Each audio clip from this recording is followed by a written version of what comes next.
En avril 2019, une convention de partenariat entre le CNRS, ATD Quart Monde et le CNAM donne naissance à l'espace collaboratif Croiser les savoirs avec toutes et tous.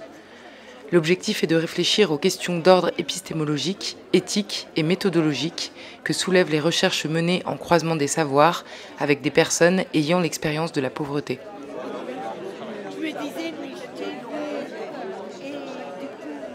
L'espace collaboratif mobilise une cinquantaine de personnes, des praticiens du social, des chercheurs universitaires et des personnes ayant l'expérience de la pauvreté et ou de l'exclusion.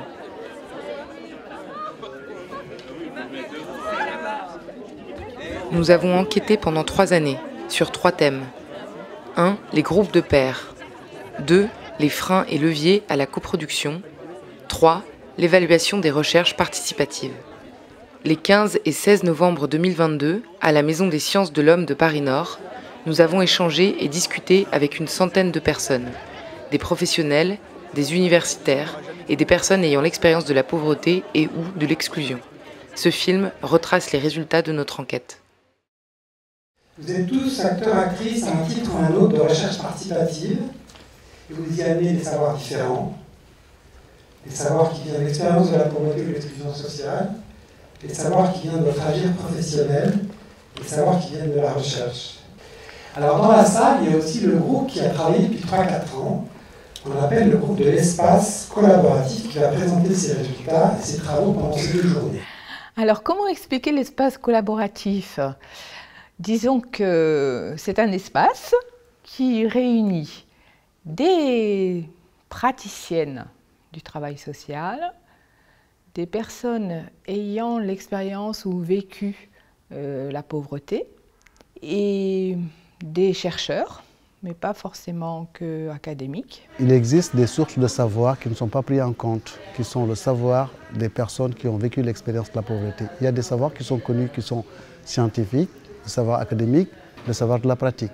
Mais le dernier savoir, la dernière source de savoir n'est pas reconnue. Donc l'espace collaboratif travaille à mettre en valeur ce savoir. Et ces expériences de vie, on a vraiment envie de les faire connaître et de dire qu'on sait faire et qu'on n'a pas besoin d'un diplôme. Et je trouvais que c'était intéressant et enrichissant de travailler ces trois intelligences ensemble afin d'obtenir quelque chose encore de plus grandiose et d'être entendu en fait. On n'est pas un colloque scientifique habituel où on est devant que des scientifiques parce qu'on a voulu ça. C'est à cette diversité qu'on voulait présenter nos résultats et c'est avec vous tous qu'on veut continuer à réfléchir. Si le CNRS, donc le Centre national de la recherche scientifique, donc dont le but est de produire de la connaissance scientifique, si le CNRS s'associe, s'implique, c'est que l'enjeu est important, voire central pour la recherche scientifique. Moi, au nom du CNRS, je tiens à vous dire aussi que ce que vous faites, c'est aussi un enjeu de savoir et de connaissance.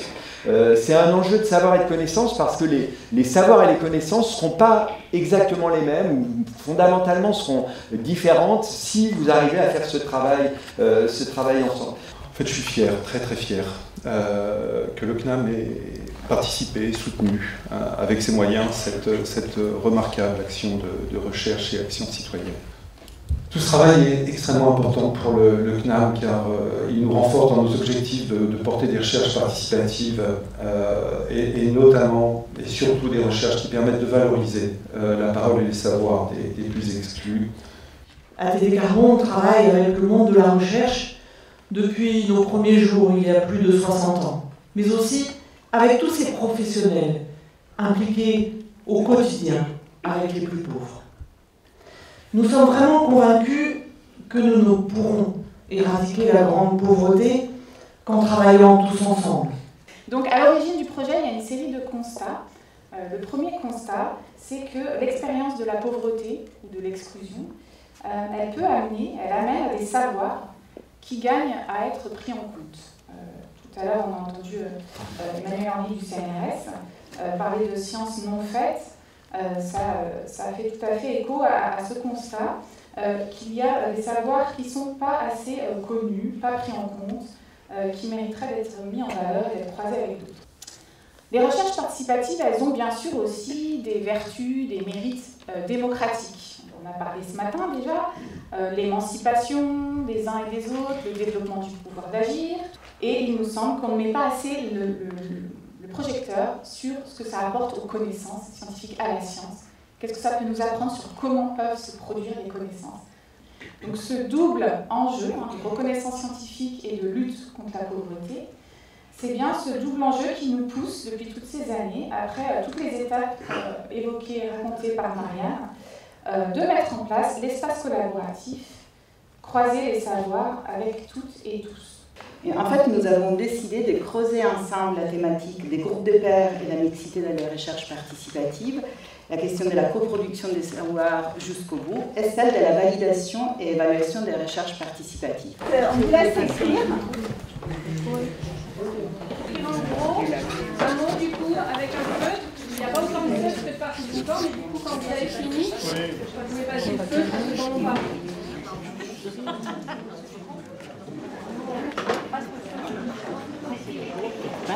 Elle a une petite tête. Elle a deux. Est-ce que vous avez pu écrire?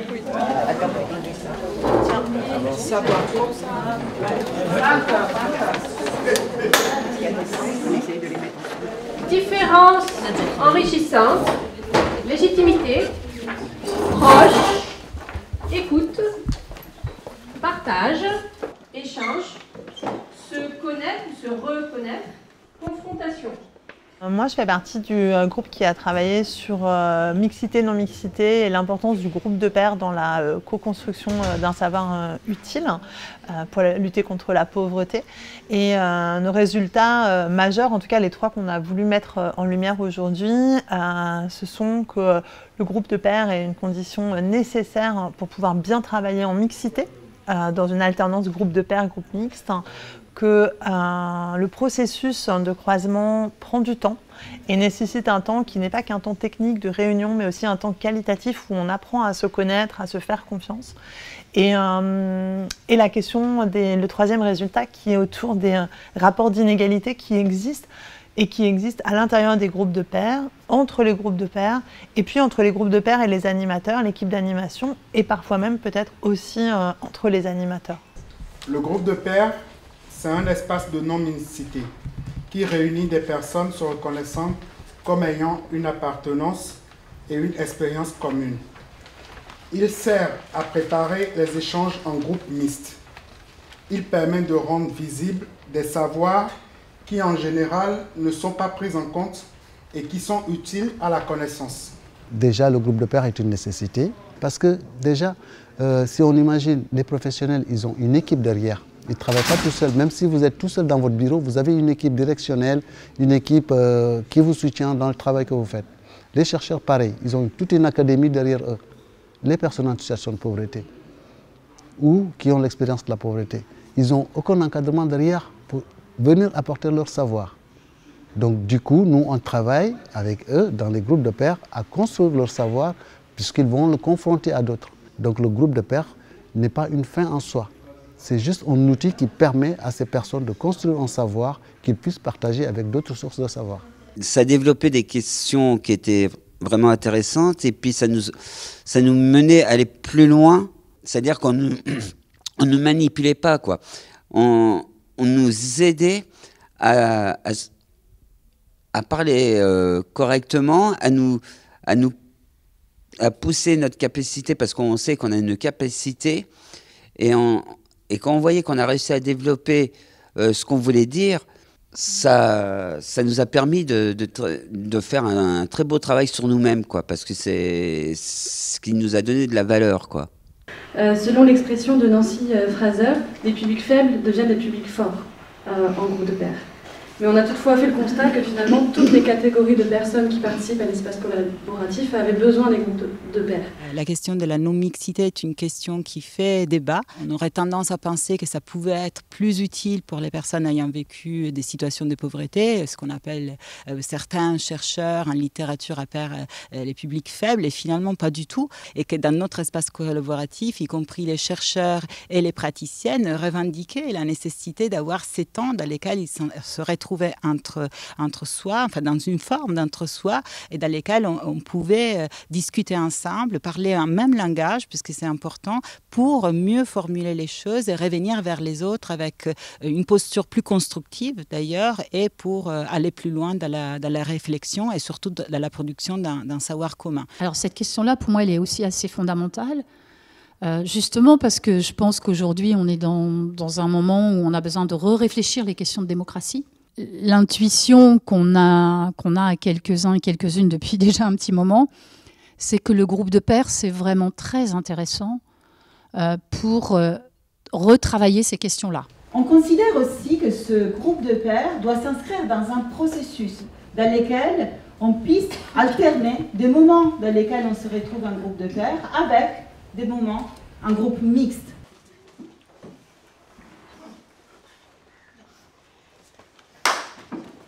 Top, s'il vous plaît, mon groupe a besoin de se retrouver en torture.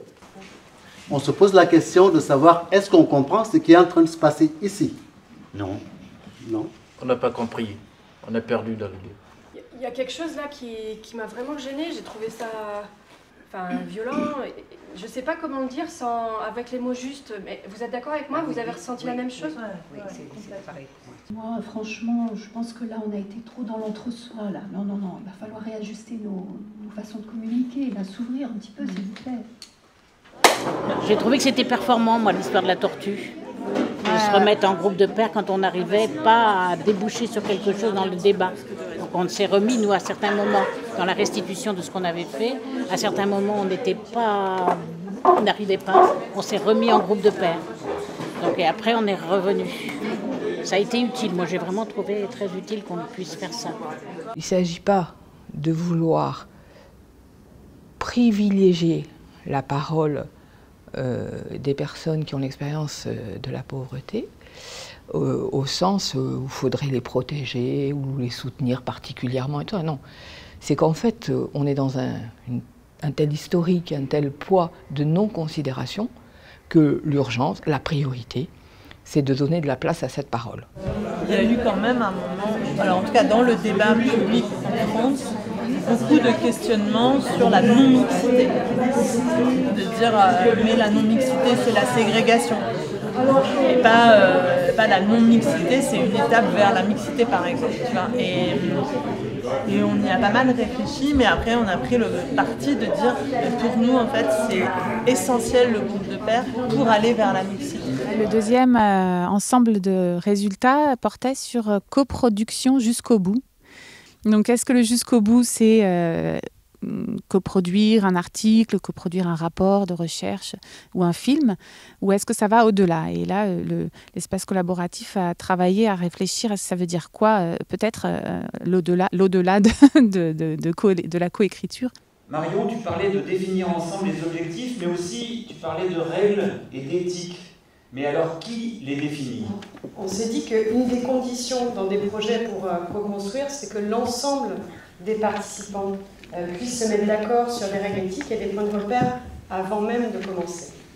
Et donc, pour cela, il était nécessaire de mettre en place un outil de pilotage clair qui pose et qui soit garant des règles et qui les fasse évoluer tout en s'assurant que ce cadre et ces règles que tout le monde se soit approprié ce cadre et ces règles. On va rentrer maintenant dans le point numéro 3 qui est construire le respect et la confiance. Mais ça ne se construit pas tout seul.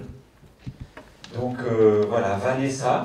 Le rôle de l'animation est essentiel pour réduire les rapports de domination les uns sur les autres, pour faciliter les différentes modalités d'échange de toutes les personnes. Mais la position d'animation est aussi une position de pouvoir. L'animateur doit faire en sorte de ne pas influencer la pensée des personnes, mais les aider à l'exprimer clairement.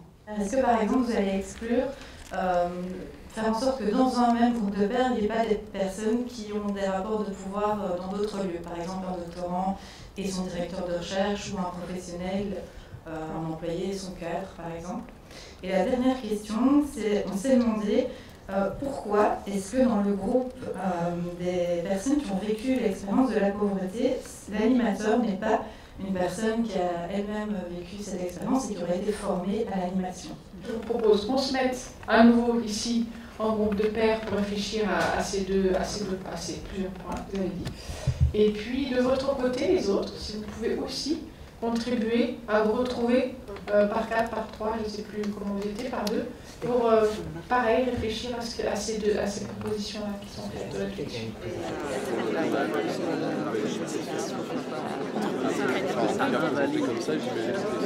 C'est pas une question d'animation, c'est que les personnes en difficulté ont des choses à apporter qu'il n'y a qu'eux qui ont apporté.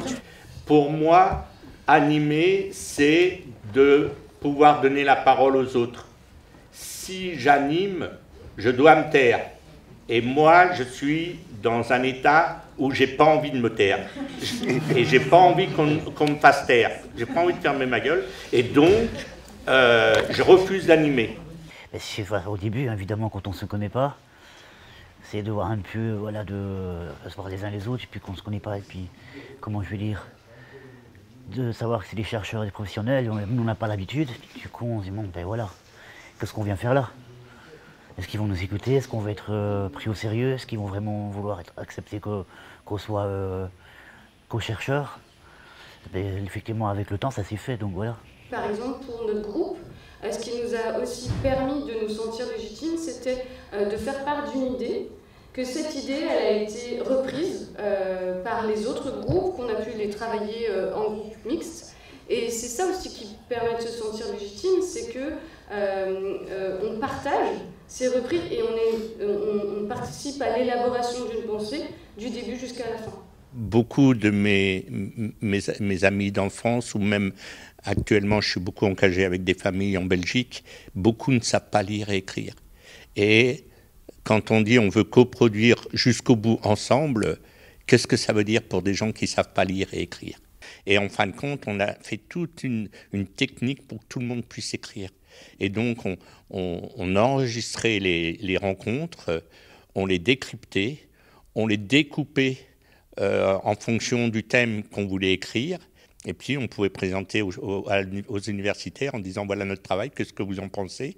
Ils nous faisaient refaire notre travail. Et nous, pareil, quand les universitaires, ils écrivaient, donc on pouvait aussi leur dire comment nous, on voyait les choses. Et c'est comme ça qu'on a pu coécrire ensemble. Donc, je dis coécrire ensemble ou aller jusqu'au bout, ça veut dire aussi prendre le temps, prendre les moyens pour que les gens peuvent, ils sont capables de le faire. Mais il faut en prendre les moyens, il faut prendre le temps. Une des questions, c'était est-ce qu'il ne faut pas, du coup, dans une recherche participative, penser dès le début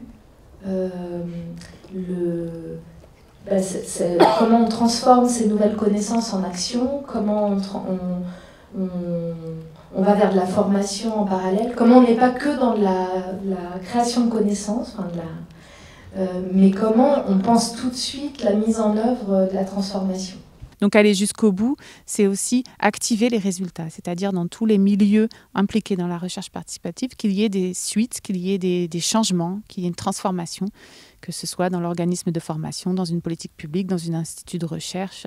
Voilà, que le jusqu'au bout soit aussi des actions qui permettent de transformer la société. Je vais parler du troisième sujet qu'on a travaillé, c'est le sujet de la validation. Et c'est un sujet qui a toujours été amené surtout par des chercheurs, parce que c'est ça leur souci. Ils disaient souvent, mais on veut bien faire des recherches participatives, mais nos collègues, notre milieu ne les valide pas. Ils regardent un peu de haut ces recherches-là. Finalement, on se dit, mais cette question est importante pour tout le monde, parce que si, en tant que professionnel ou en tant que personne ayant l'expérience de la pauvreté, tu participes à une recherche que tes pairs ne valident pas, ne reconnaissent pas, ben, là aussi, c'est trop dur. Et donc voilà, cette question, finalement, elle est importante pour tout le monde. Si on est dans un processus de recherche participative en croisement, ou si quelqu'un d'extérieur, comme un financeur ou autre, regarde un petit peu une recherche qui est en cours, quels sont les jalons finalement qui vont nous aider à nous dire que cette recherche est une recherche participative. Il y a une grosse difficulté quand même, je trouve, et c'était l'objectif de l'espace collaboratif, à dessiner les contours de ce type de recherche. Donc le premier ensemble de critères porte sur avec qui on fait les recherches participatives. Ensuite, on a un deuxième ensemble de critères, c'est les critères en lien avec comment la recherche a été faite, c'est-à-dire le processus. Et enfin, on propose 4 critères autour des effets, des résultats de la recherche participative. Qu'est-ce qu'on vise et comment on s'assure qu'on a cherché à viser ça, comment on s'y prend pour viser ces effets. Peut-être que ce n'est pas complet ici, on va pouvoir en discuter aujourd'hui et puis dans les ateliers après. Au séminaire épistémologique de 2015, c'était fort parce que pour la première fois, on nous demandait de relire et de valider les résultats. Personne n'avait retranscrit notre travail, mais on ne s'y retrouvait pas. On ne se reconnaissait même pas. Alors on a retravaillé le texte et là on s'est retrouvé dans le résultat. C'est la première fois qu'on nous demandait si on était d'accord avec le résultat et qu'on pouvait le modifier. C'est la reconnaissance suprême. On nous reconnaissait pour notre analyse et pas seulement pour notre témoignage. Quelqu'un qui est à la rue, il ne va pas venir dans une réunion, encore moins dans une recherche. Ce n'est pas facile. Il faut de la confiance. Il faut du temps. C'est important que le savoir de ces personnes soit pris en compte et de faire des allers-retours. L'une de nos dernières recherches, enfin de nos dernières journées de travail, on était beaucoup à penser que c'était important d'être nommé co-chercheur, tous les participants. Et je me souviens d'une réaction de quelqu'un qui disait qu'il était parti frustré de ne pas avoir réussi à nous faire comprendre que lui, il ne voyait pas l'intérêt qu'on soit nommé co-chercheur. Et ça m'avait surprise. Et que lui, il soit frustré qu'on n'ait pas réussi à le comprendre. Et du coup, ça m'a fait réfléchir jusqu'à la prochaine, jusqu'à la journée d'après qu'on a eue tous ensemble. J'ai pu lui en parler un petit peu. Et puis, on n'était toujours pas d'accord non plus, mais on a pu en discuter et on était d'accord pour se dire qu'on n'était pas d'accord entre nous. Je pense que c'est la première fois que je comprends, d'une part, et surtout que je vois mettre en œuvre la possibilité d'être en désaccord. Voilà. Et moi, pour moi, c'est le fondement de la démocratie. Je trouve que dans cet espace collaboratif, c'est quelque chose qui s'est vraiment construit chemin faisant. Et si j'ai un résultat à retenir de tout ce travail, pour moi, ça sera celui-ci.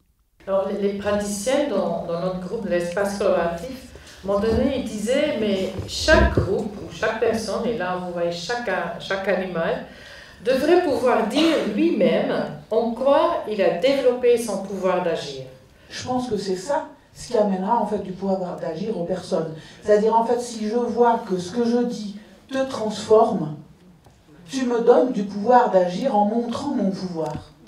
Chez les chercheurs par exemple, cette transformation c'était peut-être aussi de se dire mais certes la recherche ça sert à produire des connaissances, mais ça peut être aussi un outil de lutte contre la pauvreté et peut-être de réfléchir, d'accepter, pour certains d'assumer. On n'est pas encore tous au même niveau, ou on n'a pas tous la même posture à ce niveau-là, mais peut-être aussi d'accepter une posture de chercheur engagé, et que ça pouvait être une vraie transformation chez le chercheur. Un dernier critère, c'était produire de nouvelles connaissances. Alors là, on a été assez enthousiaste dans le dessin en mettant carrément un phénix, mais en tout cas, c'est l'idée de produire quelque chose, une connaissance qui est nouvelle et qui est scientifique. Alors, qu'est-ce que ces rencontres nous inspirent pour la suite? Aujourd'hui, je mesure vraiment la démultiplication. La démultiplication et la profondeur, et surtout de pouvoir maintenant rendre compte de quelque chose qui a été vécu, qui a été pensé, qui a été animé, et par la diversité des expériences maintenant de partout, ça doit devenir et ça devient une référence. Il faut que ces démarches de croisement des savoirs, de recherche participative, de plus en plus deviennent une référence dans le monde universitaire, au niveau des professionnels, au niveau des institutions, puis au niveau du monde de la pauvreté. Je rêverais d'une suite où nous pourrions, en groupe mixte, aller présenter peut-être aux décideurs des politiques publiques nos travaux, nos résultats, et peut-être les encourager à de même prendre en compte la parole des personnes concernées, qu'ils soient issus de la pauvreté, des pratiques professionnelles ou de la recherche académique, dans la construction des politiques publiques. Je rêverais vraiment que nos travaux et notre processus, au-delà des résultats, puissent inspirer plein d'autres pans dans l'histoire de la construction des politiques publiques en France. Et je sens que des journées comme aujourd'hui et comme hier, ça nous donne des forces, ça nous donne des envies de continuer, mais on a besoin de sentir cette communauté. Si on est trop seul, on risque d'abandonner. Et donc je me dis, mon rêve, ce serait que ce soit une communauté qui réussit à se soutenir. Ce que je reçois ici, en termes de force, en termes de compréhension, en termes d'inspiration, en termes de discussion, je voudrais, en tout cas à mon niveau, le transporter un peu autour de moi dans mon quotidien. J'aime bien voir les choses dans le quotidien et pas après pas. Et puis petit à petit, un peu sensibiliser de plus en plus de personnes autour de moi, qui sensibiliseront de plus en plus de personnes autour d'elles. Mon rêve, ça serait que je sois vue comme tout le monde, qu'on mette de côté ma précarité, entre guillemets, et qu'on voit juste la personne que je suis avec mon savoir. Au niveau scientifique, reste pour moi un point d'interrogation, parce qu'ils ont quand même leur façon de voir où je ne suis pas forcément d'accord. Et je pense que souvent, ils sont aussi des fois à l'origine de certaines choses que l'on peut véhiculer sur les personnes en précarité. Mais ça reste une pensée personnelle. Pour moi, ce qui est inspirant et qui est à transposer au monde de la recherche, c'est cet enjeu d'essayer peut-être de réfléchir, de penser et de mettre en pratique d'autres manières de construire des savoirs au sein de l'institution académique.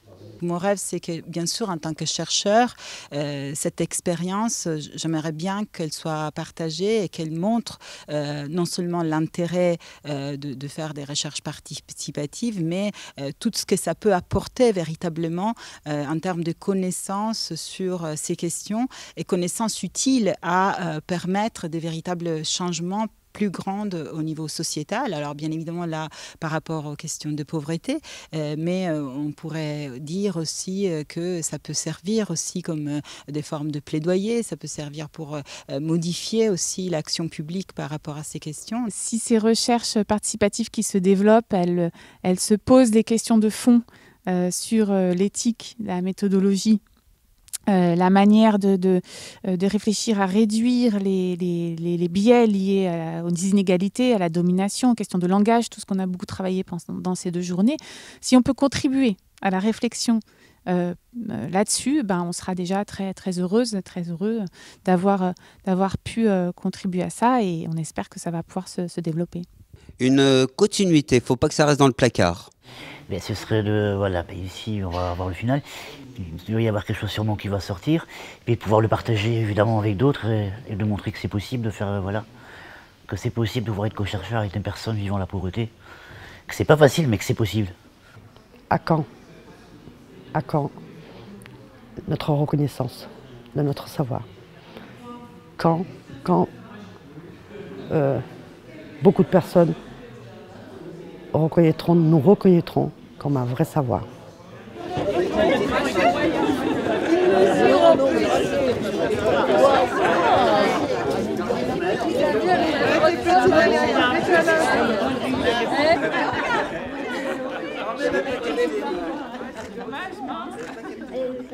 C'est bon.